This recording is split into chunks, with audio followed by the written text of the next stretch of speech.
예, 건설연구원하고 과학기술연합대학원에 있는 내용입니다. 이 제목이 앞에 나와 있는 제목하고 이거 제목이 좀 다른데요. 죄송합니다. 이게 크게 빠진 거예요. 어셋 매니지먼트 도입 동향이 빠진 겁니다.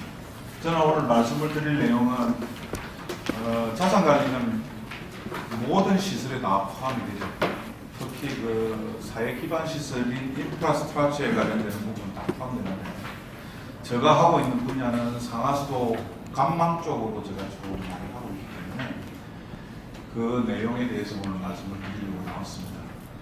2014년, 5년, 6년도에 걸쳐서 저희들이 박미연 소장이 앞에 강의했지만 ISO 55000 하고 KS를 우리나라에 도입하는 데 같이 도입에 물꼬를 텄고요. 그 다음에 이제 저희들이 국가 R&D로 상하수도에 대한 자산 관리에 대한 시스템을 구축을 국가 R&D로 3년간에 걸쳐서 환경부 과제를 받아서 여기 오늘 발표했던 우리 박 교수하고 부장 교수, 김두일 교수 팀들이 우리 팀이 만들어서 그랬습니다. 또 우리 연구원 자체로도 하수도 관망 시스템에 대한 도입을 저희들이 했는데 이게 잘 안 되는 이유가 하나가 있습니다. 가장 큰 게 지금 기존에 해낭에 있는 우리 데이터베이스 자체가 통계연보부터 시작해서 잘 안 맞아요. 그러니까 도면하고 속성 정보가 안 맞는 거예요. 제가 BIM도 같이 연동해서 했었는데 그러다 보니까 일단 기본으로 들어오는 데이터가 가장 중요하지 않습니까? 그 다음에 그 데이터가 나오면 그걸 갖다가 이제 잘 요리를 해야 되는데 요리를 하는 것이 정보화에 대한, 그러니까 추이 분석이라든지 그 시스템을 이제 분석을 하는 거죠. 그 다음 그 분석이 끝나고 나면 이제 그걸 가지고 날리지가 이제 만들어지면 지식화 또는 의사결정을 하거나 또는 그거를 지혜롭게 정책에 반영하는 그런 것들이 이제 일어나야 되는데, 그 이야기가 무슨 이야기냐면 우리는 데이터만 있으면 도형정보나 쉽게 얘기해 도면과 그 다음에 거기에 들어가는 속성 정보만 있으면 다 되는 줄 알지만 그 과정들이 같이 어우러져야 되는 거죠. 그 이야기는 여기 계시는 모든 분들이 간사하게 이 전체가 똘똘 뭉쳐서 해야 이게 가능할지 말지가 되는 겁니다. 그래서 말단 밑에서 시설 운영 및 유지관리 하시는 분부터 그 다음에 위에 의사결정을 하시는 분까지 정책 판단하시는 분까지 다 같이 일어나야 가능한 시스템이다, 그렇게 말씀을 드립니다. 오늘 제가 상하수도 시설에 대한 특히 상수도를 먼저 너무 이야기 많아서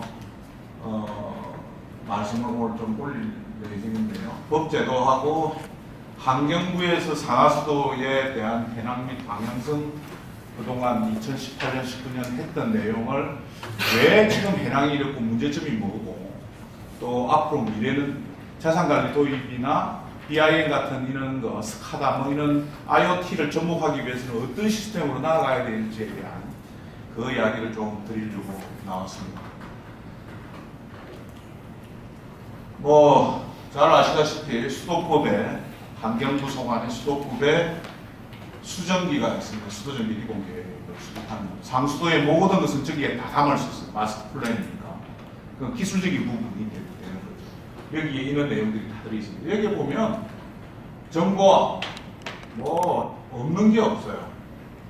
중장기 수급, 공급 분격이 다 있기 때문에 저걸 말이 자산관리가 아닐 뿐이지 사실은 관리를 해오는 겁니다. 그러나 여기서 설계 용역사에서도 와 계시겠지만 수정기가 어느 10년마다 하는 거고요. 변경은 5년마다 그걸 할 수 있는데 해온 역사가 꽤 오래됐는데도 지금 아직까지도 그게 현실에 반영이 안 되고 있는 그런 상태이기 때문에 수정기는 지금 제자를 그림을 하고 있다, 이렇게 판단이 되는 거죠. 이게 이제 앞으로 발전을 해서 수정기가 상수도에 들어가서 이번 인천시 수돗물 같은 사태가 일어나지 않도록 그렇게 되어야 될 것 같습니다. 10년마다 수정기가 일어나면 5년 단위로 기술 진단합니다. 우리가 건강검진하는 거하고 똑같은 거예요. 그러니까 건강검진하는 기술 진단을 5년 단위로 2번을 해서 거기를 수정기에다가 넣어서 담는 거예요. 현대학계획이나 유지관리 계획을 거기서 맞춰야 되는데 이렇게 법적으로는 이렇게 돼 있는 거죠. 이거는 최근에 이제 만들어진 지속 가능한 기반 시설의 그 관리 기본법이라는 게 또 만들어졌어요. 또 지하 안전법도 만들고 특별법도 만들고 지금 법은 너무 많이 만들어져 있는데 이게 연계성이 좀 부족한 부분도 있는데 여기에 유지관리 하는데 여기 이렇게 되어 있습니다. 이거는 이제 국토부 소관이죠. 최소 유지관리 기준을 설정을 해야 되고 성능평가를 해야 되고 이 성능평가가 한글로 되어 있지 영어로 하면 다 자산관리하고 다 연계되는 겁니다. 그 다음에 실태조사하는 것도 그렇죠. 그 다음에 가장 잘 아시는 시특법이 있습니다. 이 시특법도 그 다리가 무너지고 나서 이 시특법을 만들었죠. 그래서 여기에도 강적 상수도 우리 상하수도에 가는 일종 시설물, 이종 시설물에 다 있습니다. 안전점검하고 정밀 안전진단은 하도록 되어 있습니다. 그 다음에 관련 정책이 이렇게 뭐 지침이나 지자체의 고시 또는 세부 진서같이 이렇게 다 만들어져 있고요. 하수도 같은 경우도 하수도 정비 기본 계획이나 물순환 관련, 물 관련 통합, 물 수요 관련, 뭐 물 저이용법, 뭐 관련되는 물들이 전공에 이제 물 관련돼서 발표를 해달라고 그랬는데 그것도 너무 양이 많아서 상하수도에 국한하고 사례는 상수도에 국한해서 상수도 관망 쪽에 국한해서 말씀을 올리겠습니다. 환경부에서 그동안 정책하고 투자 동향은 이렇게 좀 해왔는데 확대도 해고 정책 수립도 해왔습니다. 여기에 뭐 지방상수도 현대화 사업도 뭐 해왔고 다양한 일들을 좀 해왔죠. 근데 이제 저는 늘 여기서 물은 물 산업이 아니고 물은 복지다. 물 복지로 가야 된다. 수출은 물 산업으로 가야 되겠지만 우리 국내의 도메스틱에 관련되는 부분은 물 복지로 가야 된다. 그래야만 자산관리 도입이나 이런 시설이 아까 국민 재정부로 만들어져 있는 거니까 잘 관리를 해야 된다는 의미하고도 맞는 거고요. 그래서 이런 부분들이 국가 차원의 경쟁력을 우리가 그동안 해와야 되는데 지금 시장 침체 문제하고 기업 경쟁력 약화로 인해서 해외 의존도가 너무 그쪽으로 많이 나가고 있고 국내에 지금 안정성이 상당히 저해되어 있는 그런 상태입니다.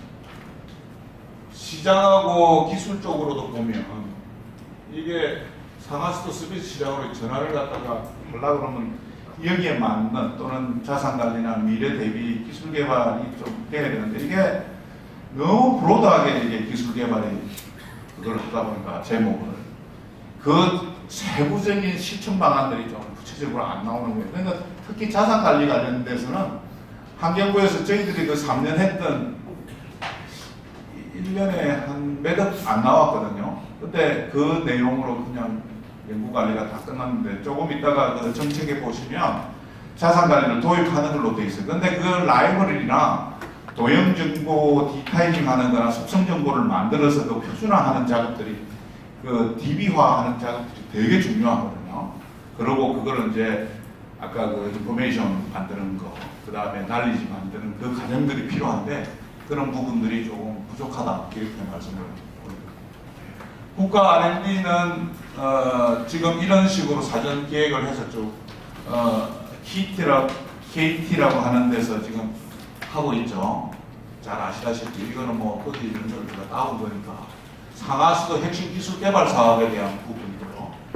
2025년까지 7년간 여기에 되어 있습니다. 여기에 보면 뭐 이런 거는 여기 관련되는 건 아니고 상하수도 저에너지 보호효율 핵심 기자재 기술 개발은 우리 자산관리하고의 연관성이 있는 쪽이죠. 근데 안에 내용을 들어가서 보면 에너지에 관련되는 기자재 이런 거고 거기에 대한 아까 이야기했던 그 액션 세부 과제에 대한 부분들이 좀 빠져 있는 듯한 그러니까 기획을 할 때 그런 부분들이 좀 필요하다는 생각이 들었고요. 그 다음에 요게 상하수도 진흥형 관리 기술이 아까 ICT만 접목을 하면 된다는데 그거는 하드웨어적인 거고 소프트웨어를 이제 어떻게 잘 장착을 하느냐, 그러니까 활용 목적 프로그램을 어떻게 잘 개발하느냐가 문제가 되는데요. 여기에서도 보면 IoT 기반 상하수도 실시간 측정 모니터링하는 기술, 이게 되게 그 자산관리나 시설 운영하는 데 필요한 거죠. 앞으로 미래를 대비해서는. 그 다음에 빅데이터 활용 수요 맞춤형 상하수 정보 서비스 시스템 같은 요 같은 경우는 지금 현재 들어가 있는 상태입니다. 관련되시는 분들은 그 부분을 하시면 될 것 같고요. 여기에 있는 환경부의 기존의 추진 성과나 한계에 대한 부분을 이렇게 솔직하게 나타낸 거예요. 결국은 그 수질 수량 그 작년에 2018년 말에 그 국토부에서 수자원국이 왔지 않습니까? 환경부로. 근데 1994년도에 그 상하수도 건설부에서 환경부로 왔어요. 그러니까 25년 만에 이제 물하고 양하고 합쳐진 거죠. 그렇게 되면 이제 그 전체를 이제 환경부에서 맡아서 인프라 확충하고 분질 제거 노력을 해야 되는데, 일어나가 된 이후에 국민이 체감할 수 있는 성과 도출에 얼마간이 가능할까? 그게 이제 관심의 대상이 되는 거죠.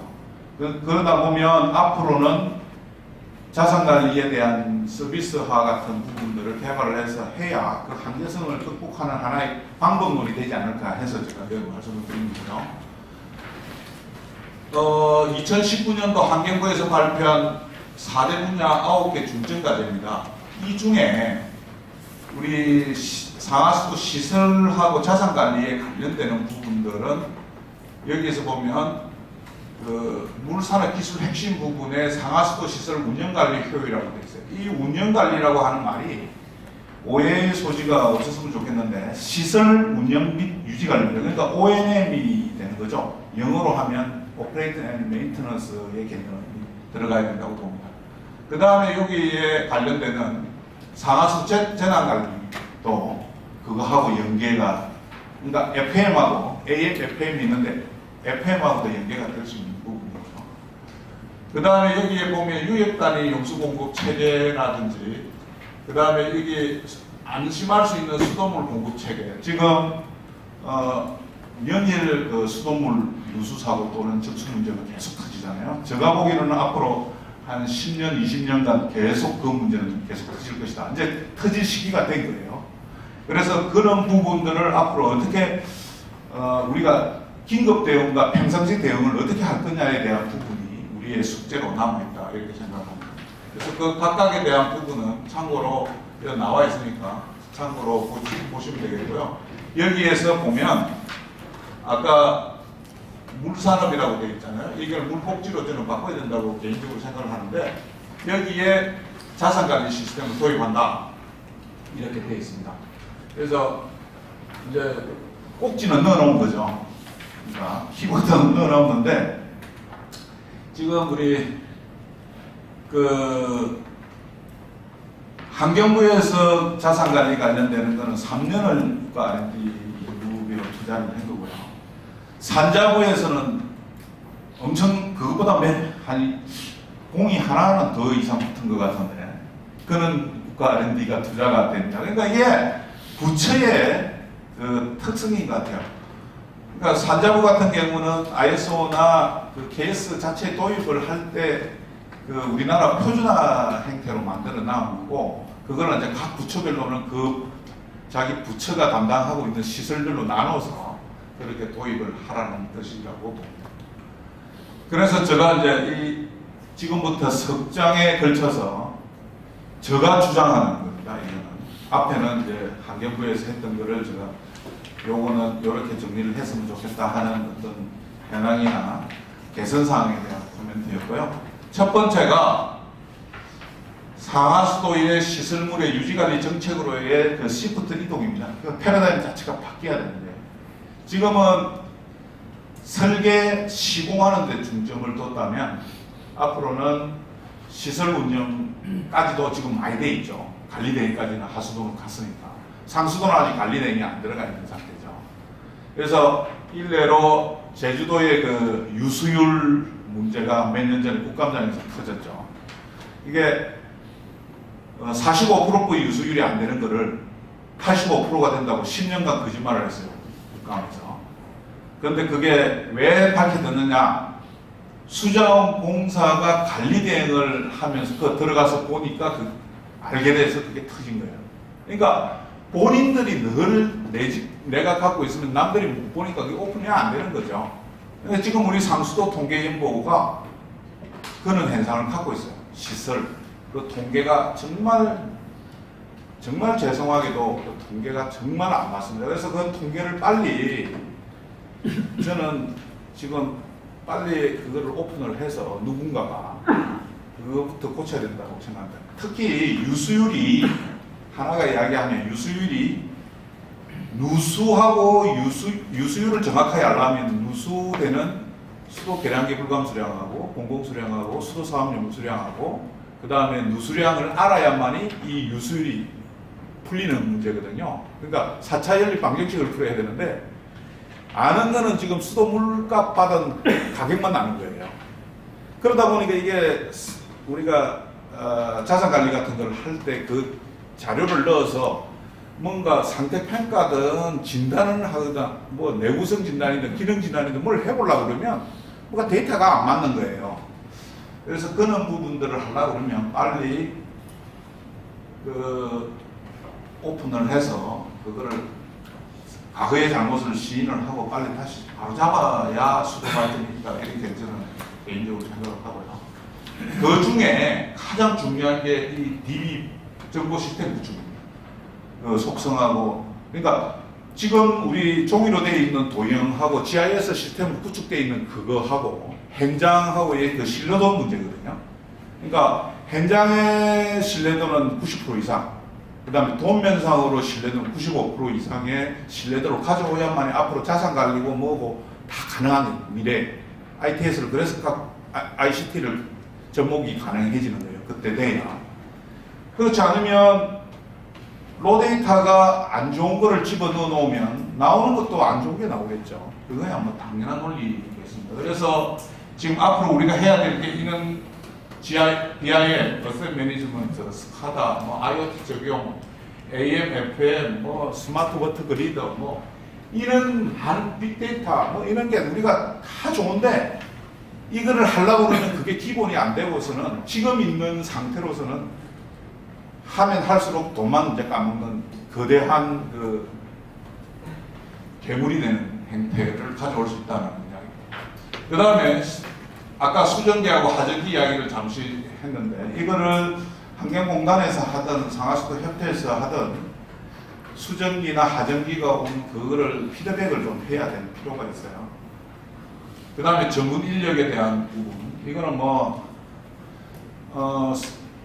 이번에 인천 사태를 제가 그 혁신위에 있으면서 보는데요.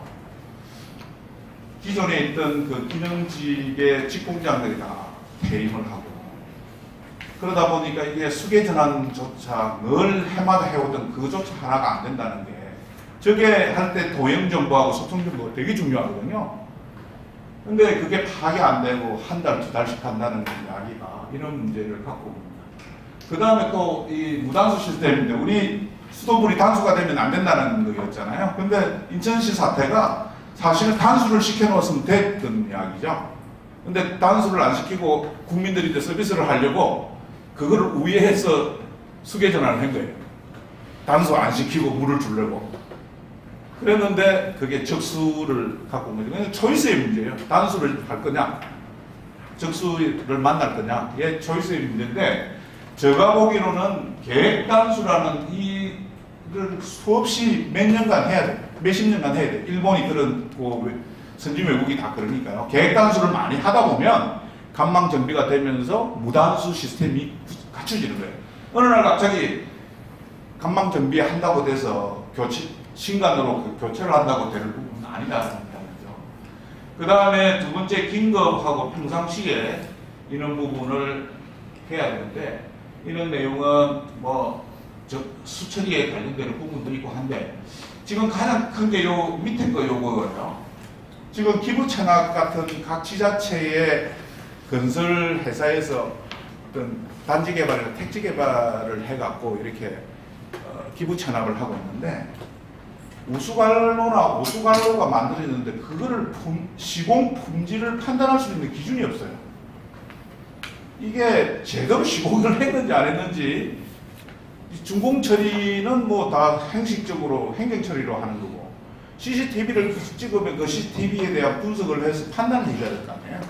어떤가. 그게 지금 하고 성능 평가 기준 이런 것들이 결국은 나중에 자산 관리를 하기 위한 기초 데이터로 다 포함이 되는 거니까 이 부분이 꼭 필요하다라는 것 때문에 그래야 간망의 정비의 지속성이 발생을 하는 거예요.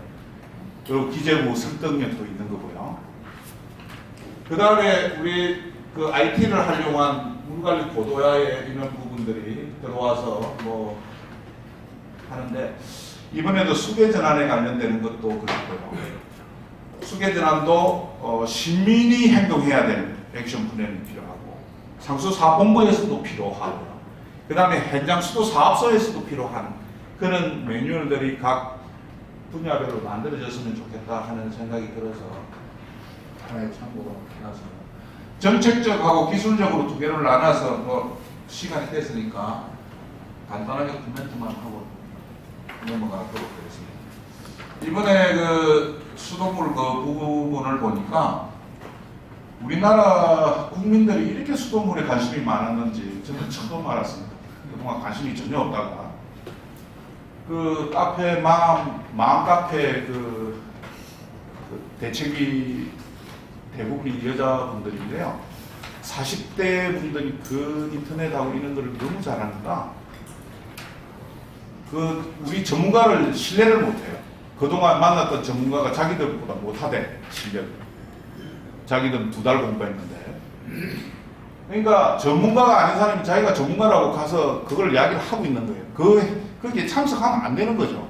가서 엉뚱한 소리를 하고 앉아있으니까 전문가들이 처음에 저를 만났을 때 전혀 뭐 당신도 필요 없으니까 가라고 뭐 그런 식으로 이야기를 했는데 지금 그 사람들 마음을 돌리는 게 더 힘들었거든요. 그래서 결국은 이게 앞으로는 이게 정치 이슈화가 될 것 같다. 제가 생각해요. 그래서 그때 뭐 박 시장을 갖다가 완전히 뭐 그 소환하는 운동도 막 벌이고 처음에 그랬었어요.